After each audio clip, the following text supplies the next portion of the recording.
April 18th, 3063. Bamingui Canyon, Galatea, Lyran Alliance. As your machines rounded the last red-banded rocks before the waypoint, you realized that Rookwood's secret nest was nicer than you'd imagined this far away from civilization. A tall steel hangar door streaked with rust and scoured by blowing sand stood beneath a thick slab of weathered sandstone, tucked into a short tributary of the canyon. A pair of smaller hatches flanked it, hidden among the fallen stones and the scrubby bushes that littered the dried-out riverbed.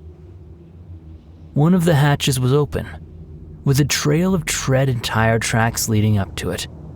Just inside, a Black Sparrow Vedette blocked it, the long barrel of its autocannon just nosing out past the threshold. Clustered near the tank was a collection of tiny figures, mostly Black Sparrow security officers from the look of it.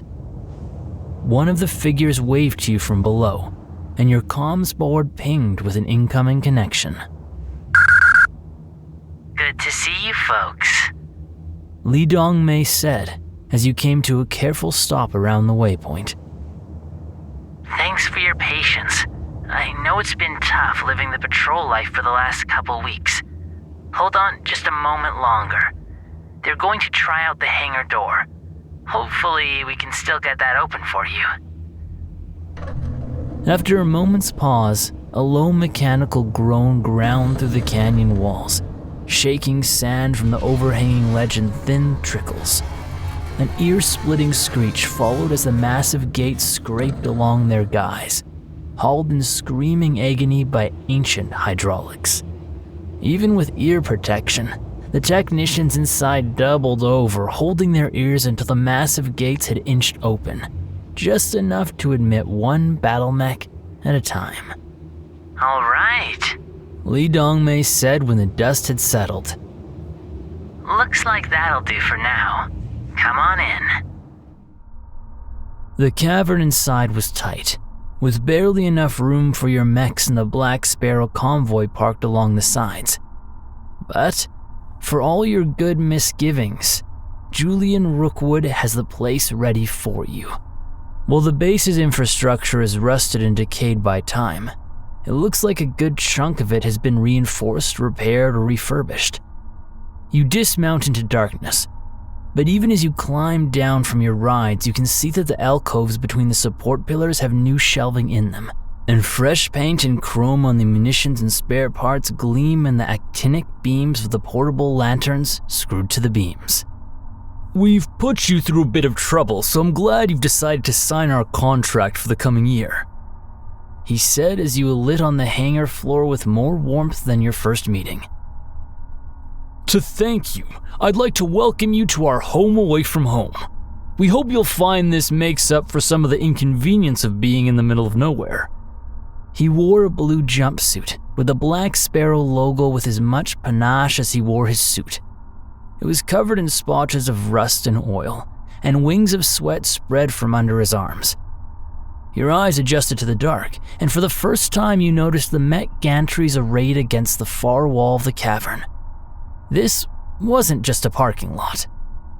I trust you can see why I had you bring us here. Before you ask, no, it's not a Brian cache. He smiled and waved the rest of your group over. Li Dongmei rejoined you from the vehicle entrance.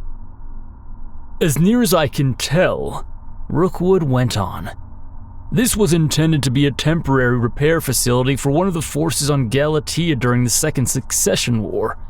I won't bore you with how I found the place. Suffice to say, my family has always been very interested in prospecting records. We won't have much in the way of creature comforts, but we'll have water, food, and safety. We're calling it the Nest, for now, unless anyone has any better ideas. Please clean up, get some rest, and we'll talk after I help the boys get some proper grease into the hangar door. He was right. It wasn't much, but even a simple sponge bath and the chance to air out your combat gear was a profound relief after nearly 2 weeks of riding your mechs through the wilderness. Dinner was simple fare, a brown stew of canned beans and meat over boiled rice. But after nearly a month of pre-packaged rations, it was heavenly. If you've been watching the public satellite feeds like I have, Li Dongmei said between bites perched on a toolbox, then you know the situation's deteriorated pretty badly. You couldn't help but agree.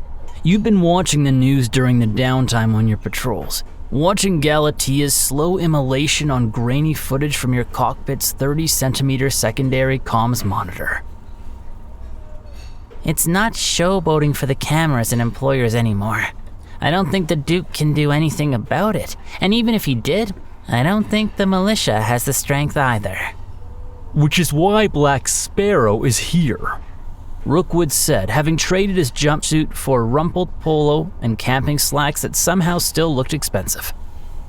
Mech repair is always good business, but there's no business when you're dead. We got off trail before the Falcons hit, and we'll survive this too. Oh.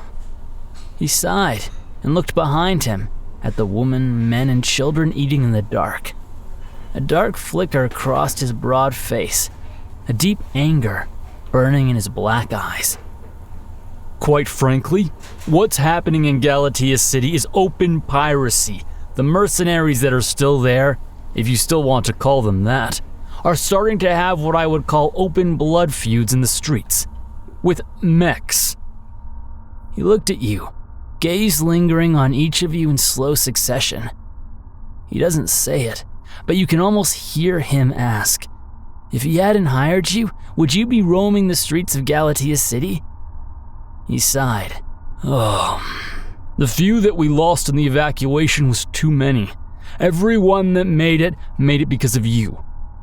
Now that we're settled, let me introduce you to Leo. He pointed across the hangar to a tall, thin man, clean-shaven and clean-pated, strolling across the hangar with a rifle slung over the shoulder of his security armor. Leo waved back and moved toward you. Leo Sharp is my chief of security and your employer liaison. He's had his hands full with coordinating the evacuation and supervising the activation of the comms complexes nearby. Imagine, they were unrepairable lost tech only a few decades ago. But with them, we will have some jammer coverage. Hopefully, no one notices.